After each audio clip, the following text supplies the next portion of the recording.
So I do like to consider the Minnesota Vikings the authority when it comes to putting a kicker on the practice squad, and the Vikings did it again. They brought back longtime Vikings legend, you know the name, Chase in the arms of an Angel McLaughlin to the practice squad, just like they did last year. Because remember, after the Corey Vidvig debacle, when the Vikings sent a fifth rounder to the Ravens for a kicker punter who could not kick or punt, and then the Ravens used, the Vikings use a fifth-round pick on a kicker, and then the Ravens use a fifth-round pick and get Calais Campbell. But okay. Because remember, Dan Bailey hadn't really come around. He did in the regular season. Bakari Vedvik was gone. Vikings still wanted some insurance for Dan Bailey. So they put a kicker on the practice squad in rookie Chase McLaughlin last year. Now, I think that this is actually smart. You factor in COVID, whether it's still a big issue. Dan Bailey could, knock on wood, he could end up on COVID reserve at some point. So would you rather have a street kicker or a guy who's been in the building for a while? It does make some sense to a degree, as well as you knew that Mike Zimmer, who's had so many kicker issues during his time here in Minnesota, he's just like, expanded practice squad, signed 6 kickers. So why not? So let's talk about the new, former, and new again Vikings kicker, Chase McLaughlin. So he's 6 foot, $180, originally from Cypress, Texas. Took his talents to Champaign. Was the kicker for the Illini. Spent 3 seasons there. Was a perfect 79 for 79 on college PATs, as well as 44 59 on field goals, 74.6% for his career. Big leg, not about that accuracy life, but you see that quite a bit in college guys. Also, his final season for the Illini, he was 20 of 25, 80%, as well as he drilled a 50-yard field goal in 3 straight games, as well as holds the Illinois school record for 50-plus yard field goals with 5. Also, he was the Big Ten Kicker of the Year his final season. So you remember the Bears having so many kicker issues, and you just look around. It's like, oh, we can't find a kicker. Oh, that guy who goes to the state school, yeah, him. Yeah, the Big Ten Kicker of the Year. The guy who's kicking really well for our former coach, Lovie Smith, who we went to the Super Bowl with. Yeah, that guy. Let's just ignore that guy. Also, what's awesome, he hit a 53-yard field goal and is 4 for 4 on kicks at Soldier Field against South Florida. But I digress. I mean, just Ryan Pace just doing great work. Good job, buddy. Yeah. Was a UDFA in 2019, as all kickers should be, by the way. Don't spend fifth-round picks on specialists.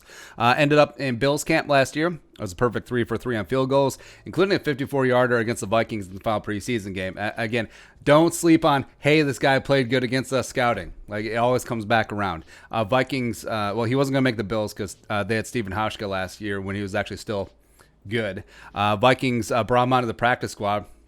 Eventually cut him after 9 days, but spending one of your 10 practice squad spots, which it was last year, on a kicker, that's bold, Cotton. It is. Eventually bounced around, spent 2019 with the Chargers, Niners, and Colts after injuries to Michael Badgley, Robbie Gould, and Adam Vinatieri all got hurt. So I was like, yeah, Chase McLaughlin is the ultimate, hey, old veteran injured guy coming in and doing good things. So, yeah. He was 18 and 23 from field goals. 3 for 3 on 50-plus yard shots. All of his misses, all 5 of them, were from 40 to 49 yards, so that comes back to the accuracy stuff again. But you see this a lot with college kickers, like we mentioned. Big leg accuracy does need to be worked on, but get NFL and get NFL coaching, start to work things out. Also was perfect on PATs last season as well. Was initially in training camp with the Colts this year, but lost out to rookie UDFA and former Georgia star Rodrigo Blankenship. Stud. And also with McLaughlin on the practice squad, if a team does sniff around and want to roster him, the Vikings do have right of first refusal, so they could do that. And with Zimmer, it does make sense just because he is so paranoid about kickers. So even though you have Dan Bailey, who got his groove back in the saddle. Skull quit holding, as well as Austin cutting snapping certainly helped. And he is on a 3-year deal. It's good insurance. I mean, just in case of injury or alien abduction or Rona or anything like that, you do have a kicker who's going to be working in every single practice with the holder, with the snapper, with special teams coordinator Mara Maloof, with kicking consultant Nate Kading, as well as, I mean, this is slept on too.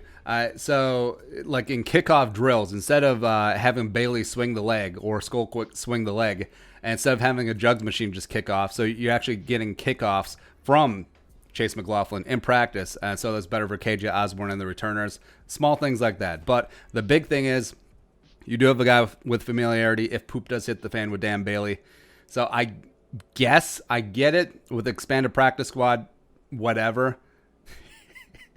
It's just funny. It's just so Mike Zimmer, such a Zimmer move right here. Your thoughts on former and current Vikings kicker Chase McLaughlin back on the practice squad again? Let us know in the comment section below. I don't even know if he got assigned a number last time, but nah. Also, subscribe for daily Vikings takes. Want to support that work? Pull some of the Venmo. But until next time, Skull production value.